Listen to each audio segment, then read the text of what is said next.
Welcome to the Singapore Fintech Festival and to Nasdaq Trade Talks. I'm your host, Jill Malandrino, Global Markets Reporter at Nasdaq. And joining me for this segment, we have Ben Elliott. He's the CEO of Experian APAC. We're going to take a look at Experian's vision within the region. Ben, it's great to have you join us with us at the Fintech Festival. Now, you're known globally as the world's largest credit bureau provider. I'm a client of yours, so I certainly know. But Experian in APAC, you're more focused on the B2B business, particularly in Singapore. What's Experian's role in the APAC region? Right, well Jill, firstly thanks for having welcome. me here.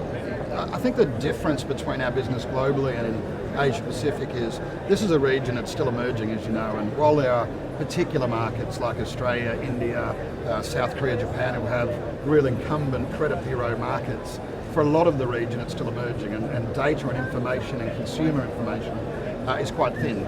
And so what we tend to do in this region is partner with organisations across the region to really get under the opportunity for financial inclusion. And so we've really focused on that in this region relative to a core credit bureau business. All right, let's talk about an announcement you just had last week, your seventh investment into the region. That's really impressive. It speaks to the potential of what we're seeing here at the festival and across APAC. Why are you investing so heavily in this region?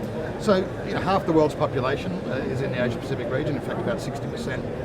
But what we also see is this really strong emerging middle class building right throughout the region. Only about 30% of consumers in Asia Pacific have a bank account.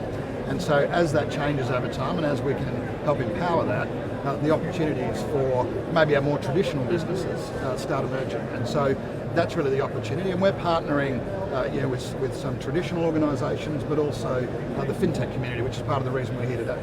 All right, now for everyone who's watching right now, all types of investors, what are your top 3 tips if you're looking to start your own company or startup?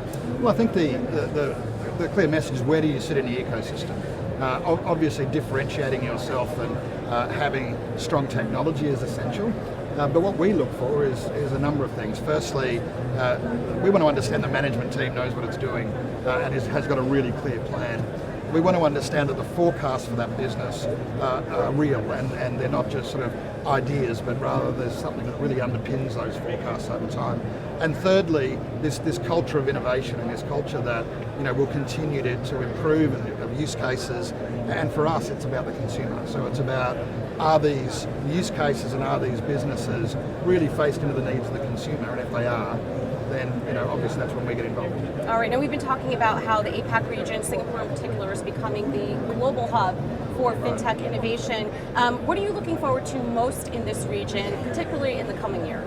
Right, so in fact you may have seen an announcement last week that we're now on a strategic advisory board for AFIN, which is the APIC's platform as their main product. And that really is about bringing together the ecosystem right across the world, and in particular in Asia. And the thing I'm really excited to see is, how does that all come together with fintechs, with big business, with banks, with telecommunication companies to really bring this region together. And I think that's incredibly exciting. This was brought together by the Singapore government a few years ago and is really now taking off, and there's a lot of announcements this week as to how that's really going to leverage opportunities for fintechs and ultimately for consumers. All right, Ben, thanks so much for joining us on Trade Talks. And thank you for joining me from the Singapore Fintech Festival. I'm Jill Malandrino, Global Markets Reporter at Nasdaq.